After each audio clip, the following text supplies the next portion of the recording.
আসসালামু আলাইকুম রহমতুল্লাহি আবরাকাতু। আল্লাহু আকবার, লা ইলাহা ইল্লাল্লাহু, আল্লাহু আকবার ওয়ালিল্লাহিল হামদ। আলহামদুলিল্লাহ, এর রাত্রটি পেরিয়ে গেলে আমাদের আগামীকাল সকালে ঈদুল আজহা। আমরা সকলেই আল্লাহ তাআলার সন্তুষ্টির জন্য কুরবানি দিব। তো আমরা অনেকেই জানি না, অনেকেই পারি না ঈদুল আজহা কিংবা ঈদুল ফিতরের নামাজ কীভাবে পড়তে হয়।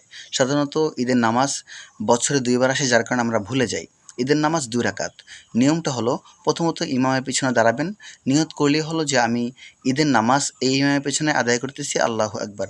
এটা না ইশরাকের নামাজ, না এটা ফজরের নামাজ, না জোহরের নামাজ, শুধু এটা মনে রাখলেই হলো।